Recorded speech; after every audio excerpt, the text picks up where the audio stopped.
Bismillahirrahmanirrahim.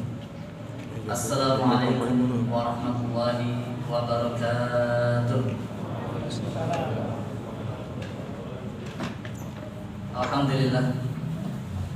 Alhamdulillahi rabbil alamin. Wa bihi nasta'inu ala umurid dunya waddin. Assalatu wassalamu ala asyrafil anbiya'i wal mursalin wa ala alihi wa ashabihi wa man tabi'ahum bi ihsanin ila yaumiddin, thumma amma ba'd. Ayyuhal hadirun, jamaah salat Isya berjamaah serta salat tarawih dan juga witir yang insyaallah akan kita laksanakan.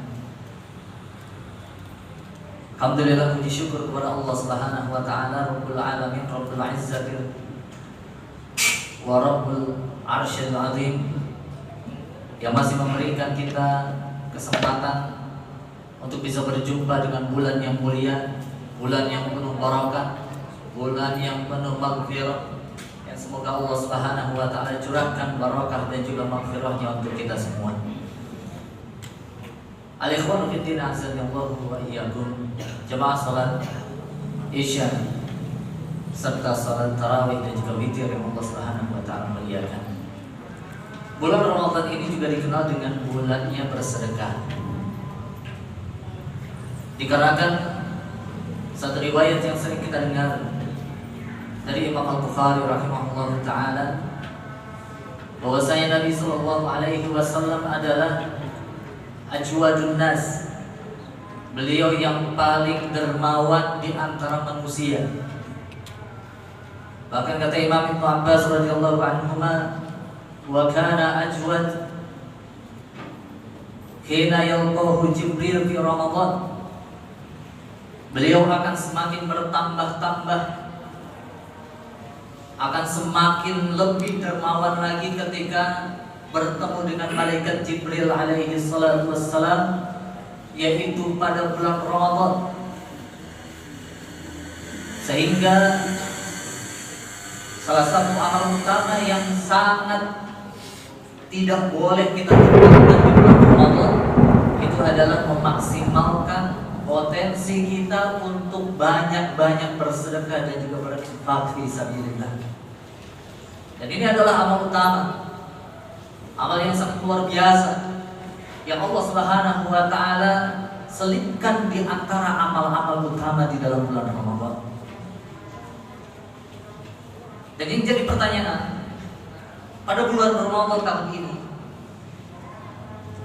sepanjang berapa hari kita sudah Ramadan?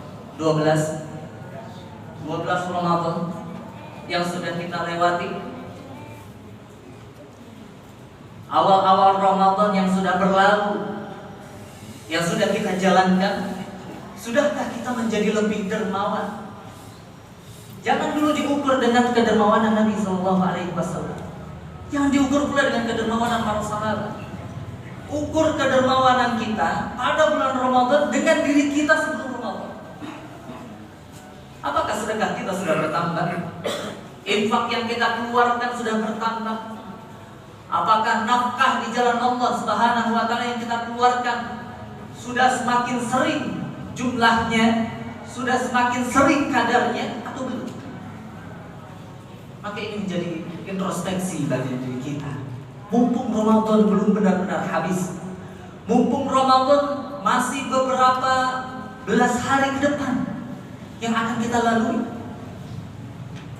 sehingga mudah-mudahan hari-hari Ramadan setelahnya kita menjadi pribadi-pribadi yang lebih mendekati sunnah Nabi Sallallahu Alaihi Wasallam, yaitu gemar berderma, gemar berinfak, dan gemar bersedekah. Oleh karena ikhwan fiddin, azanillahu wa iyyakum, kalau kita lihat dan kita perhatikan bersama, ternyata di dalam bulan Ramadan ini Allah Subhanahu wa taala mensyariatkan begitu banyak ibadah yang terkait dengan harta. Ada ibadah yang namanya zakatul fitr, mengeluarkan harta kita walaupun dalam bentuk makanan pokok.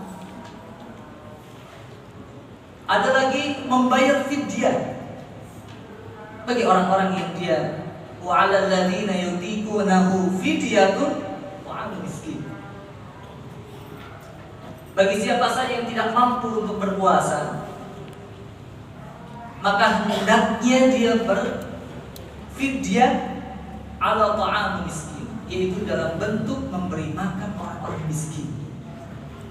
Dan para ulama fikih telah menjelaskan membayar fidyah ini boleh dilakukan meski bulan Ramadan belum selesai, belum berakhir. Sehingga seseorang kalau terlewat satu Ramadan dan dia mengharuskan membayar fidyah, maka dia boleh membayarnya di tanggal 2 Ramadan dengan harta. Dan sebagian ulama mengutamakan dan juga menganjurkan membayar zakatul mal di bulan Ramadan, karena kita melihat bahwasanya kaum muslimin sudah sangat tidak memperhatikan kalender Hijriah, kecuali bulan Ramadan. Bulan Ramadan ingat, bulan Syawal, bulan Dzulhijjah, bulan Dzulqa'dah, banyak yang terlupakan.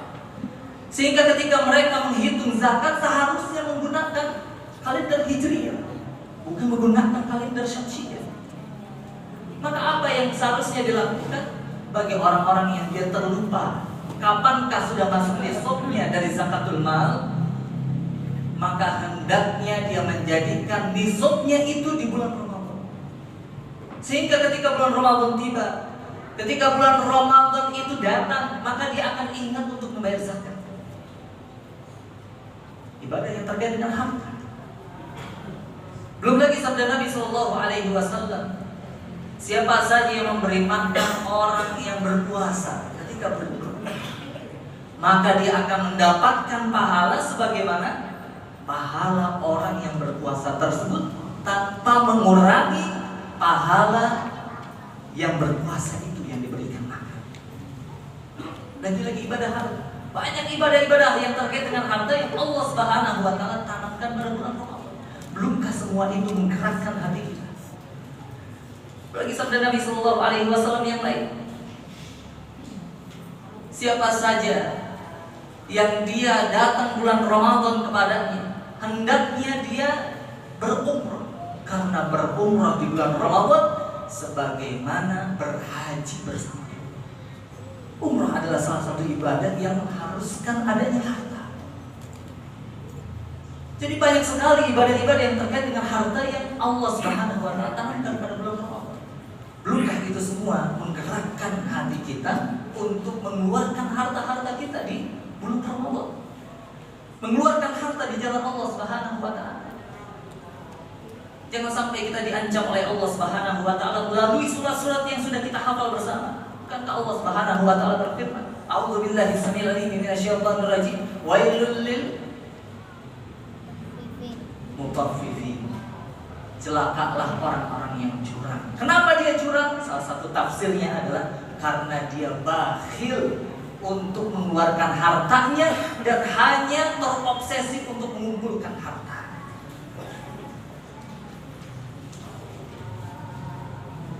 Belum lagi Allah Subhanahu wa taala berfirman di dalam surat Al-Humazah. Yang mana dalam surat Al-Humazah Allah Subhanahu wa taala memperingatkan kita, wailul likulli humazatil lumazah alladzi jama'a malan wa 'addada. Celakalah al-humazah wal lumazah, para pengumpat. Siapa para pengumpat ini? Alladzi jama'a malan wa 'addada, yaitu mereka yang senantiasa mengumpulkan harta serta menghitung-hitungnya tanpa dikeluarkan di jalan Allah Subhanahu wa taala. Yahsabu anna malahu akhlada, yang mereka kira dengan cara mengumpulkan harta itu mereka akan kekal, mereka akan lebih lama hidupnya di dunia. Tidak. Allah bantah itu semua. Kalla,